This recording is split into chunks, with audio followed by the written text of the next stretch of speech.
का वो मंदिर जहां दिया गया दान कभी कम नहीं होता। पर क्या आपने कभी जाना इस आस्था के पीछे छिपी पूरी कहानी? तो चलिए शुरू करते हैं। तिरुपति स्थित है आंध्र प्रदेश के चित्तूर जिले में। समुद्र तल से लगभग 3200 फीट की ऊंचाई पर तिरुमाला की 7 पवित्र पहाड़ियों पर यह दिव्य धाम विराजमान है। इन 7 पहाड़ियों को सप्तगिरी भी कहा जाता है। अब जानते हैं तिरुपति बालाजी कौन है। तिरुपति बालाजी को भगवान वेंकटेश्वर कहा जाता है। मान्यता है कि वे भगवान विष्णु का कलयुग अवतार हैं, जो आज भी अपने भक्तों की हर पुकार सुनते हैं। पुराणों के अनुसार एक बार महर्षि भृगु त्रिदेवों की परीक्षा लेने निकले। जब वे वैकुंठ पहुंचे, भगवान विष्णु ध्यान में लीन थे। क्रोध में आकर भृगु ऋषि ने भगवान विष्णु की छाती पर पैर रख दिया।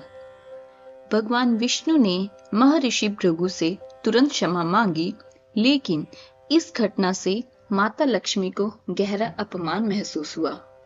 उन्होंने वैकुंठ त्याग दिया और पृथ्वी पर आकर कोल्हापुर में तप करने लगी। माता लक्ष्मी के वियोग में भगवान विष्णु भी धरती पर आए। उन्होंने तिरुमाला की पहाड़ियों में तप और ध्यान आरंभ किया। यहीं उन्होंने वेंकटेश्वर रूप धारण किया। धरती पर राजा आकाश राज की पुत्री माता पद्मावती से भगवान वेंकटेश्वर का विवाह हुआ। यह विवाह इतना भव्य था कि उन्होंने विवाह के लिए धन के देवता कुबेर से भारी ऋण लिया। और जब माता लक्ष्मी को इस विवाह का पता चला तो वे अत्यंत व्यथित और क्रोधित हुई। वे तुरंत तिरुमाला पहुंची। कथाओं में आता है कि माता लक्ष्मी और माता पद्मावती के बीच तनाव उत्पन्न हो गया और यह देखकर भगवान वेंकटेश्वर ने मानव रूप त्याग दिया और शीला रूप में परिवर्तित हो गए। ऐसा भी कहा जाता है कि भगवान वेंकटेश्वर ने माता लक्ष्मी और माता पद्मावती दोनों को अपने वक्ष स्थल में स्थान दिया और इसी कारण आज भी तिरुपति बालाजी की मूर्ति पर माता लक्ष्मी हृदय के समीप विराजमान है। मान्यता है कि भगवान वेंकटेश्वर आज भी कुबेर से लिया हुआ ऋण चुका रहे हैं। इसलिए भक्त जो भी चढ़ावा चढ़ाते हैं वो केवल दान नहीं बल्कि भगवान की सेवा में अपना छोटा सा योगदान होता है।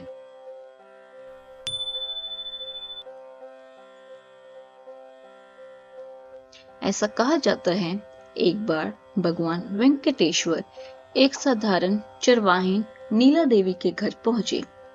नीला देवी ने भक्ति भाव से उन्हें भोजन कराया, लेकिन चूल्हे की आंच से भगवान के बाल झुलस गए और यह देखकर नीला देवी ने अपने बाल काटकर भगवान के सिर पर अर्पित कर दिए।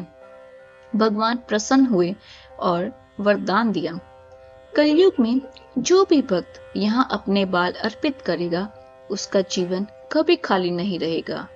और यही कारण है आज भी लाखों भक्त यहाँ अपने बाल दान करते हैं, अहंकार छोड़ने के लिए और पूर्ण समर्पण दिखाने के लिए।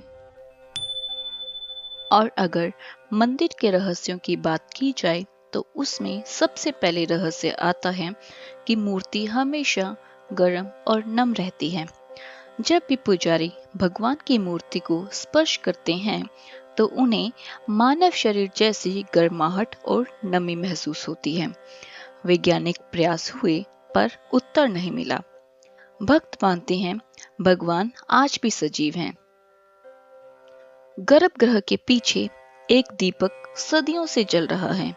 ना किसी ने उसे जलाते देखा और ना ही बुझते। मूर्ति पर रोज चंदन लगाया जाता है ताकि उस दिव्य ऊर्जा को शांत किया जा सके। और जब चंदन हटाया जाता है तो उसमें माता लक्ष्मी की आकृति स्पष्ट दिखाई देती है। मान्यता है कि माता लक्ष्मी आज भी भगवान के हृदय में विराजमान है। तिरुपति में भगवान अमीर नहीं बनते, यहाँ अमीर होता है भक्त का विश्वास। और शायद इसीलिए जो भी यहाँ सच्चे मन से झुकता है वो कभी खाली हाथ नहीं लौटता। अगर ये कहानी आपके दिल तक पहुंची हो तो इसे किसी अपने तक जरूर पहुंचाइए, और ऐसे ही धार्मिक, ऐतिहासिक और भावनात्मक कहानियों के लिए स्टोरी वाला गुल्लक को सब्सक्राइब करना मत भूलिए।